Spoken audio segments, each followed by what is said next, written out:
Hello students, welcome back to our next class, and today's class topic is changing role of public sector enterprises or public sector. What it means, we in previous classes we studied about the public sector enterprises, the forms of public sector enterprises.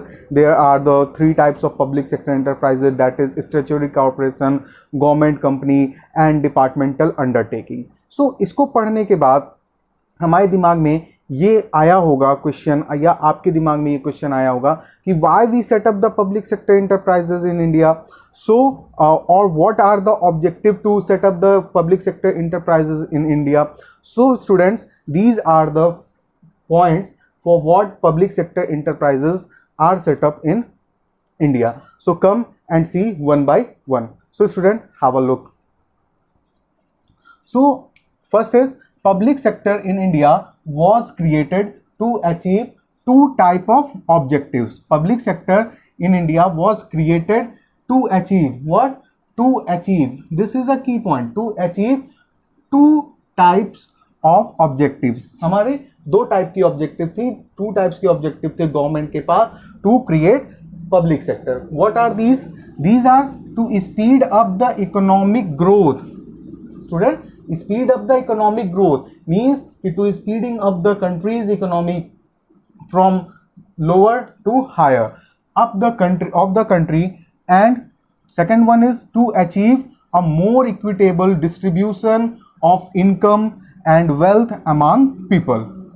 It means regional imbalance जो था यहाँ पे, ये जो point है second वाला regional balance, तो in India there is very regional imbalance, there is concentration of money in few hands. तो उन सारी चीज़ों को दूर करने के लिए पीपल्स को प्रॉपर एम्प्लॉयमेंट मिले, इकोनॉमी का डेवलपमेंट हो, और उसके बाद जो भी हमारी इनकम है that income is distributed in people in frequent amount और इन सेम अमाउंट. तो इन सारी चीज़ों को फॉलो अप करने के लिए, इन सारी चीज़ों को ठीक करने के लिए वी जस्ट सेटअप और our country just setup that public sector enterprises. Okay, फिर the role and importance of public sector change with time. Means कि इसका जो रोल था पब्लिक सेक्टर एंटरप्राइजेस का, या इसका जो इम्पोर्टेंस था, टाइम के अकॉर्डिंग धीरे धीरे चेंज होता गया. Its role over a period of time can be summarise as following. Can be summarized as following. ये नीचे पार्ट्स हैं, पॉइंट्स हैं. These points we defined why the public sector enterprise is being set up, और ये क्या क्या achievement कर पाया और किस लिए इनको स्टार्ट किया गया था. तो ये सारी पॉइंट्स हम वन बाय वन स्टूडेंट देखते हैं. First one is development of infrastructure. What is the means of student development of infrastructure? Student, when our country get independence, हम आज़ाद हुए 1947 में. On that time our infrastructure is in very poor mode, बहुत ही बेकार condition थी. In our country there is no infrastructure और not a single development, कुछ भी नहीं था, सब कुछ बेकार हो चुका था. So in that condition our country just come to set up the public enterprises. Because why? Because कि जो हमारा इंफ्रास्ट्रक्चर था जिसको डेवलप करना था हमें, that infrastructure need a huge capital. बहुत ज़्यादा पैसों की जरूरत थी, बहुत ज़्यादा कैपिटल उसमें लगता, and that capital is beyond the capacity of private peoples और प्राइवेट फर्म्स. तो प्राइवेट फर्म्स को इतना ह्यूज उस समय के टाइम में इन्वेस्टमेंट करने का कैपेसिटी नहीं थी, पावर नहीं थी. उसके लिए we set up the public sector enterprises. तो क्या क्या थे? लाइक इंजीनियरिंग हो गया, इंजीनियरिंग हमारी कंट्री की बहुत ही पुअर थी. आयरन एंड स्टील हो गया, पेट्रोलियम हो गया, नेचुरल गैसेस हो गए. इन सारी चीज़ों में हमारा जो इंफ्रास्ट्रक्चर है, इंफ्रास्ट्रक्चर इन्हीं सारी चीज़ों से तो मिलके बनता है. तो हमारा जो इंफ्रास्ट्रक्चर है वो सारी चीज़ें यहाँ पे हमारी बहुत ही ज़्यादा पुअर कंडीशन में थी, बहुत ही ज़्यादा लो कंडीशन में थी. तो इन सारी चीज़ों को बूस्टअप करने के लिए हमारी कंट्री ने पब्लिक सेक्टर एंटरप्राइजेस को डेवलप किया, that we can introduce a more and more economy और more and more capital in these sectors, and we can develop our infrastructure. तो हम अपनी इंफ्रास्ट्रक्चर को बहुत अच्छे से डेवलप कर लें, और इसमें प्राइवेट फर्म्स या प्राइवेट पीपल्स इतना ज़्यादा ह्यूज कैपेसिटी में अमाउंट नहीं इंट्रोड्यूस कर पाते अपने इंफ्रास्ट्रक्चर को बिल्ड करने के लिए. उस समय की कंडीशन हमारी बहुत ही बेकार थी. So that's why government come in existence और उसने ये फैसला लिया। ओके स्टूडेंट, आई थिंक कि आपको ये पॉइंट समझ में आ गया होगा। Next one is regional imbalance. What is regional imbalance, student? Regional imbalance means when our country get freedom or when we get independence, so that time हमारी country जो है बहुत ही ज़्यादा रीजनल imbalance की कंडीशन में थी। मीन्स की जो डेवलपमेंट था वो डेवलपमेंट लोकेट हो चुका था, सेंट्रलाइज हो चुका था in big cities, because the rich person जो होते थे वो रिच पर्सन आपको मेन सिटीज़ में ही आपके जाके सेटअप होते थे और they setup there all works and industries that in that main cities or the big cities। और जो हमारा विलेज एरिया था वो बहुत ही पीछे होता जा रहा था। तो इस इम्बैलेंस को दूर करने के लिए and secondly income distribution, income का जो डिस्ट्रीब्यूशन है that is also very imbalance. किसी को बहुत ज़्यादा मिल रहा था, किसी को कुछ नहीं मिल रहा था। एम्प्लॉयमेंट बहुत नहीं थी। Employment is also centralise in your big cities and main cities. जो आपके विलेज के एरियाज थे उन विलेज के एरियाज में एम्प्लॉयमेंट नहीं था। पीपल जो है वो माइग्रेशन करके सिटीज़ में आ रहे थे। तो these are the regional imbalance. तो इन रीजनल इम्बैलेंस को सेटअप करने के लिए, गांवों को डेवलप करने के लिए हमारी कंट्री ने, हमारी गवर्नमेंट ने स्टार्ट लिया दैट पब्लिक सेक्टर इंटरप्राइजेस। उन्होंने इन सेक्टर्स को गांवों में सेलेक्ट किया, गांवों में लगाया, जिससे कि हमारी एम्प्लॉयमेंट बढ़े, वहाँ के लोगों को जॉब मिलेगी। When they get job so income distribution equalise होगा। When the industry setup in that urban areas, तो उन अर्बन एरियाज का डेवलपमेंट होगा, वहाँ पे लोग जाएंगे, रिसोर्सेज डेवलप होंगे। सो हमारी कंट्री, हमारी गवर्नमेंट की ये विजन थी and this is the vision. और इस विजन को लेके हमारी कंट्री जो है रीजनल बैलेंस पे काम कर रही थी। That why the country setup the public sector enterprises. तो आई थिंक सो स्टूडेंट की ये पॉइंट आपको समझ में आ गया होगा। Come to the next one, that is economic scale. What is the means of economic scale? Economic scale in the means कि our infrastructure is very low. So हमारी इंफ्रास्ट्रक्चर को डेवलपमेंट करने के लिए, हमारी रीजनल बैलेंस को development करने के लिए, इकोनॉमी को इन्हांस करने के लिए, उसके लिए गवर्नमेंट ने पब्लिक सेक्टर इंटरप्राइजेस को सेटअप किया। और उन सेटअप करने के लिए we need a huge capital और ह्यूज अमाउंट की जरूरत थी हमें। And for why? For just setupping the electric power plants, petroleum हो गया, नेचुरल गैसेस हो गए, बहुत सारी चीज़ें थी जिसके लिए बहुत सारी चीज़ें थी जिसको सेटअप करने के लिए हमें बहुत सारे अमाउंट की ज़रूरत थी। तो दैट्स वाई कंट्री और government decided to set up the public sector enterprises. कि हमारे पास जो इकोनॉमी है, हमारे पास जो पैसा है, वो हमें प्राइवेटली किसी पर्सन के थ्रू नहीं मिल सकता है वो डेवलप करने के लिए।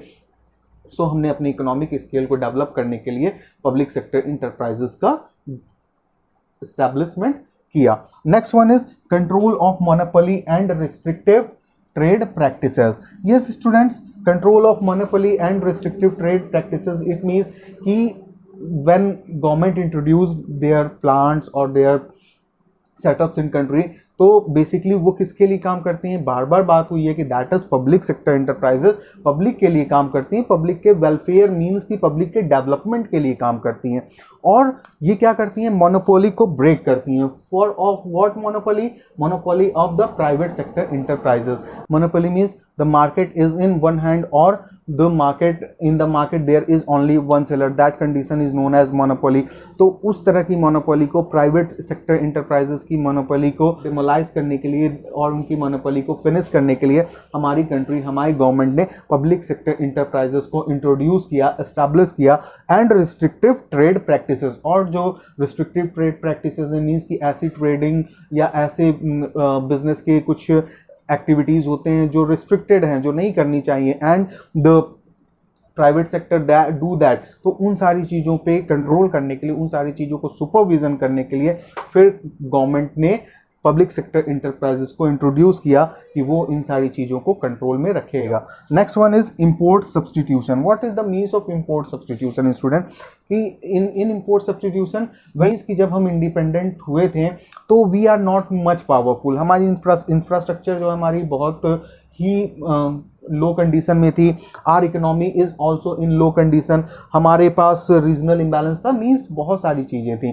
सो we just import the things from the other countries. हम इम्पोर्ट किया करते थे मीन्स कि अपनी कंट्री में बहुत सारी चीज़ों को मंगाते थे बाहर से। उससे क्या हुआ, when we do the more and more import, तो उससे क्या होता है, हम इकोनॉमिकली बहुत ही वीक हो जाते हैं। तो उसके लिए इंपोर्ट सब्सटीट्यूशन, यानी कि हमारी कंट्री ने, हमारे गवर्नमेंट ने पब्लिक सेक्टर इंटरप्राइजेस को इस्टेब्लिश किया। पब्लिक सेक्टर इंटरप्राइजेस ने इंफ्रास्ट्रक्चर को बिल्डअप करना शुरू किया, रीजनल इम्बैलेंसेस को ख़त्म करना शुरू किया, जिसकी वजह से we produce the more product, we produce the product for the sufficient use in our country.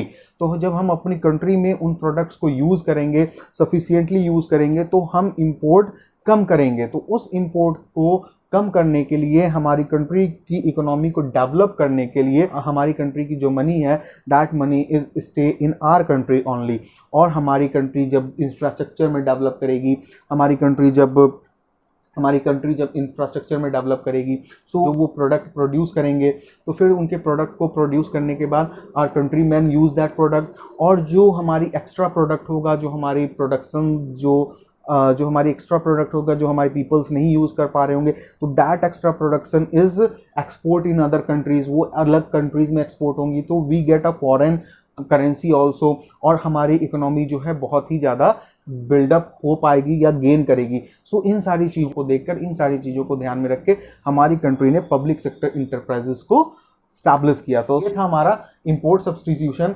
It means कि जो हम which product we import from, it means कि which product we import from the foreign country, so we just make the substitute, or we produce, or we manufacture that product in our country, or substitute of that product in our country. So our people just use that product, and our money and India's money और country की money है, वो money हमारी country में ही रहे, and our economy get boost. So this is the import substitution.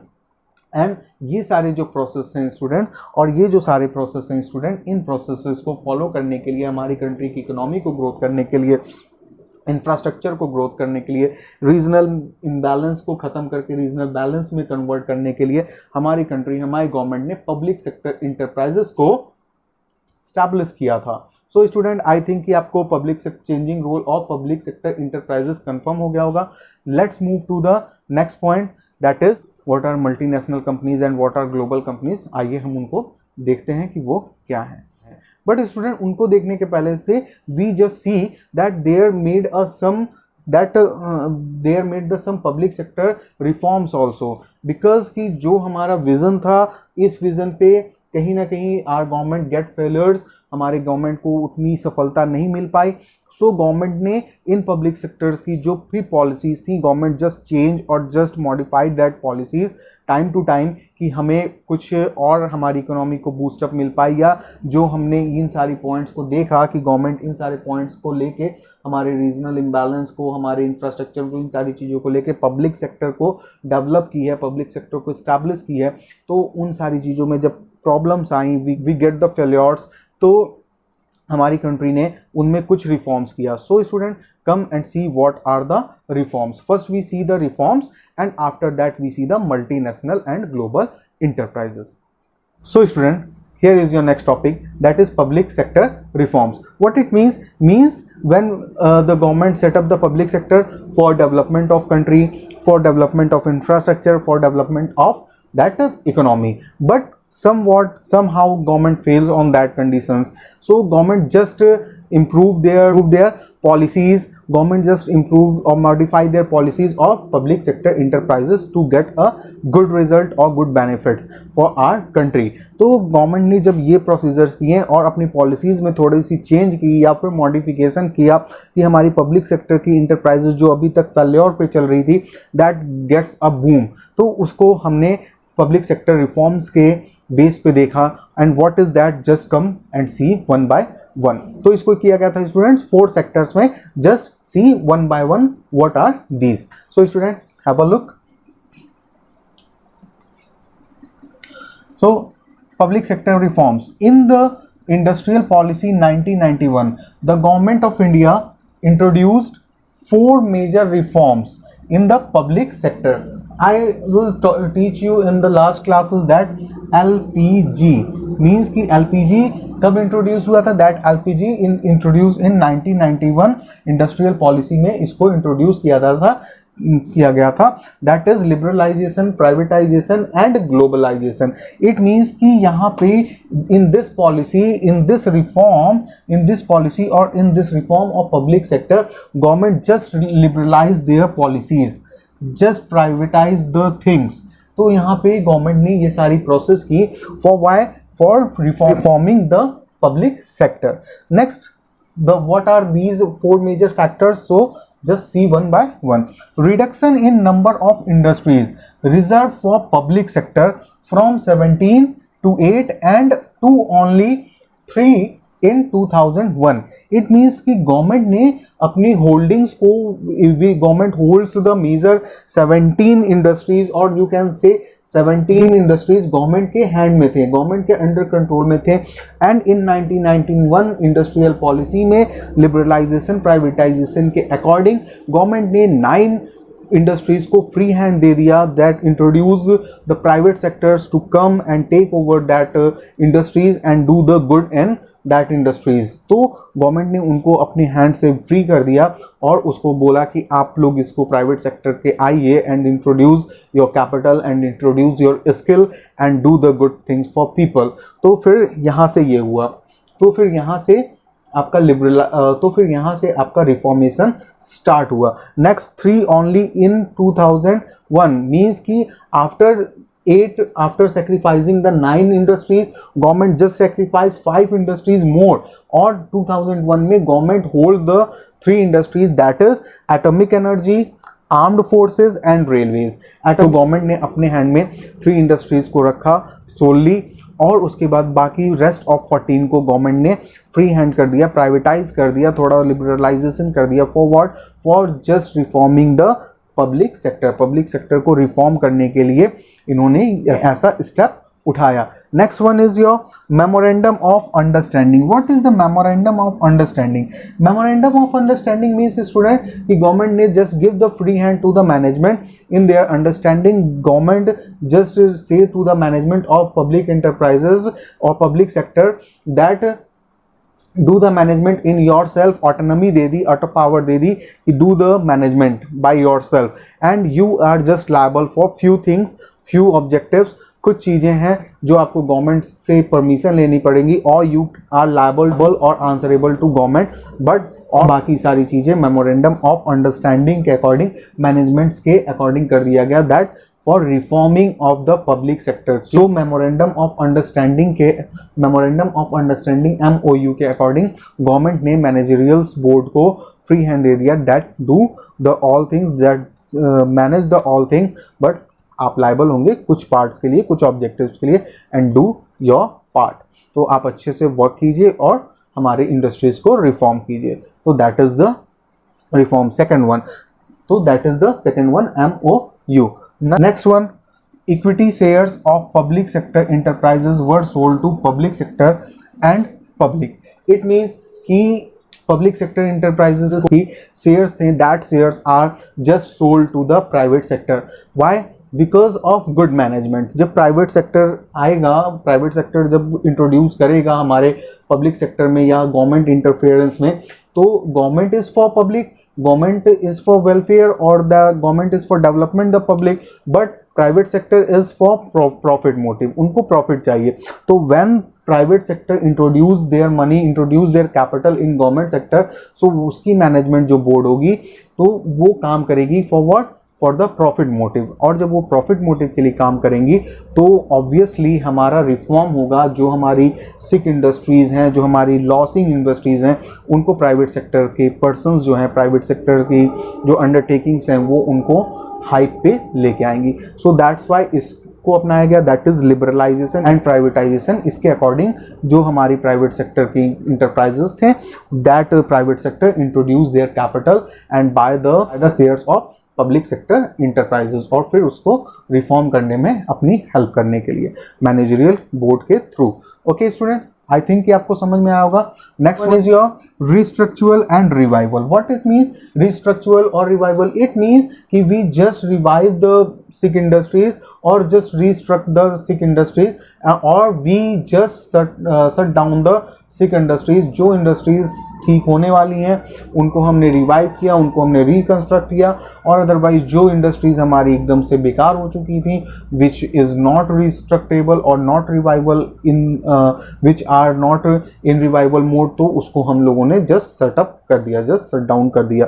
So come to see all public sector sick units were referred to Board of Industrial and Financial Reconstruction, means BIFR, that is Board of Industrial and Financial Reconstruction. BIFR का ये काम था कि just see the sick enterprises of public sector enterprises in our country and which are in the revival mode, जिनको हम revive कर सकते हैं, जिनको वापस से लेके आ सकते हैं एक गुड कंडीशन में, उसको आप एक गुड कंडीशन में लेके आइए. अदरवाइज जो बंद हो रही हैं, जो रिवाइवल की मोड में है, जो अच्छा काम कर रही हैं, जो अच्छे से रिस्पॉन्ड कर सकती हैं, just revive that industries, and which industries are more sick, वो काम नहीं कर सकती हैं, so just shut down that industries. तो ये काम था BIFR का. BIFR के अंडर कंस्ट्रक्शन में ये सारी चीज़ों को दिया गया कि just see the sick industries of public sector, और उस पर आप रिवाइवल, रिकंस्ट्रक्शन और फिर शट डाउन का फैसला लीजिए. तो ये 4 आपके मेजर फैक्टर्स थे जो कि हमारे गवर्नमेंट ने, हमारी कंट्री ने, हमारे गवर्नमेंट ने पब्लिक सेक्टर इंटरप्राइजेस को रिफॉर्म करने के लिए यूज किया था. सो आई थिंक स्टूडेंट आपको ये पार्ट समझ में आ गया होगा, reformation of public sector enterprises और public sector in reform.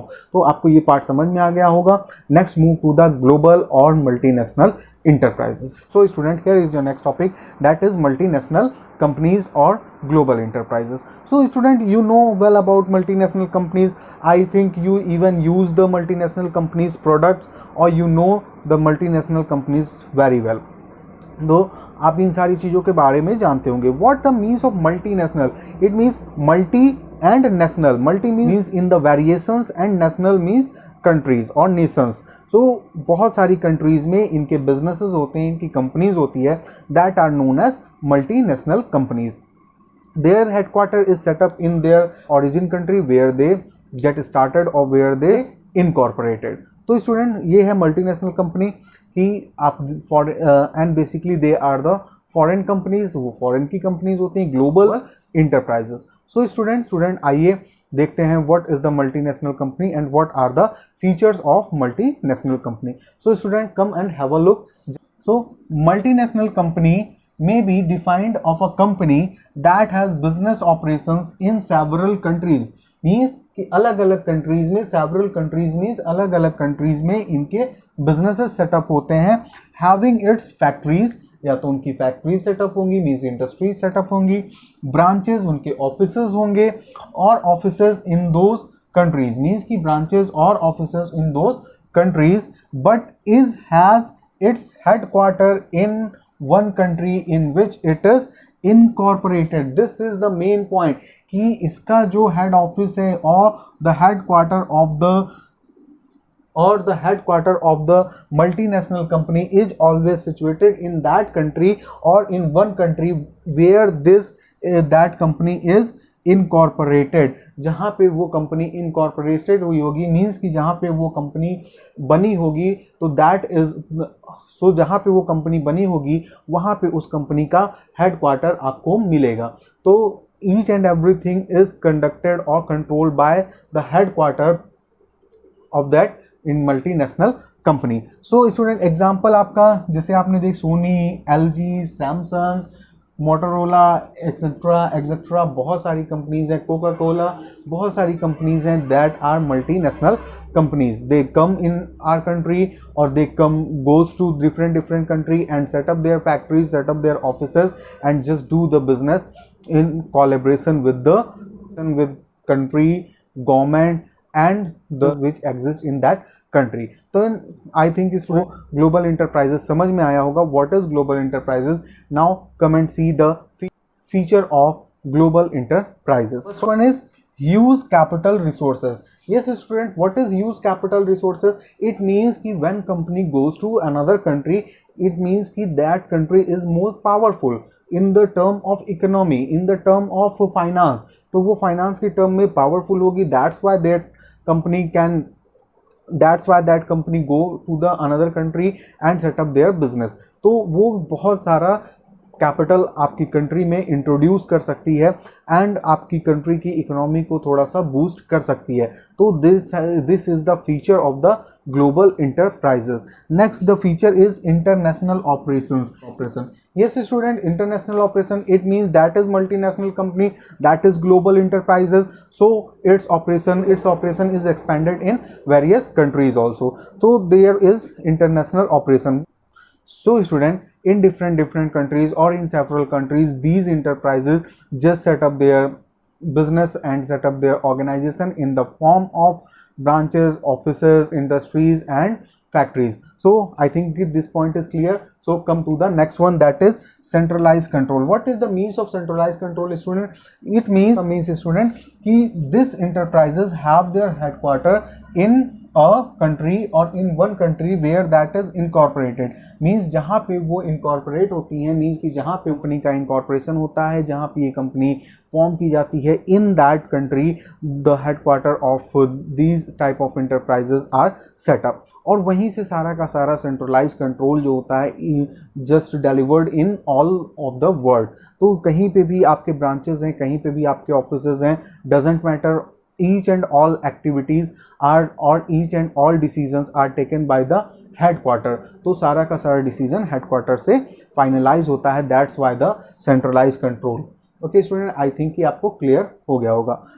Next one is foreign collaboration. So student, what is the means of foreign collaboration? Foreign collaboration means कि स्टूडेंट जब ये कंपनीज यानी कि ग्लोबल इंटरप्राइजेज अपनी होस्टिंग कंट्रीज में enter करती हैं तो they just offer their name, their brand to use our local enterprises. हमारे जो लोकल इंटरप्राइजेज, हमारी जो लोकल इंडस्ट्रीज अपनी कंट्री में रन कर रही होती हैं, उनके साथ ये कोलैब करके बोलती हैं just use our capital, just use our brand name. Why? To get famous of that enterprises यानी ग्लोबल इंटरप्राइजेस. तो इस ग्लोबल इंटरप्राइजेस को अपनी कंट्री में, होस्टिंग कंट्री में बहुत कम लोग जानते हैं. They do the collab from our local enterprises, local ventures, और उसके बाद ये अपना बिजनेस इजीली, स्मूथली हमारी कंट्री में रन करती रहती हैं. So this is the foreign collaboration. I think student समझ में आया होगा. Next one is your advance technology. तो what is the means of advance technology? So student, you know that when we use the global or foreign countries product, we get the advanced technology. उनकी technology हमारी country से कुछ अलग होती है, कुछ advance होती है, या कुछ नई टेक्नोलॉजी डेवलप की जाती है डिफरेंट कंट्रीज़ में. तो डिफरेंट कंट्रीज़ में उन डिफरेंट टेक्नोलॉजीज़ को एक्सपीरियंस किया जाता है. That is the main feature of the global enterprises. So student, I think कि आपको ग्लोबल इंटरप्राइजेस और फीचर्स ऑफ ग्लोबल इंटरप्राइजेस समझ में आ गया होगा. आपका चैप्टर यहाँ से फिनिश होता है. And if you have any query related to your chapter, related to your topics, so do the comment और हमें बताइए कि what is the problem, what you don't understand. So we try to serve you in a better mood. So student, we just meet with you in next class with a new chapter. So till then, thank you students.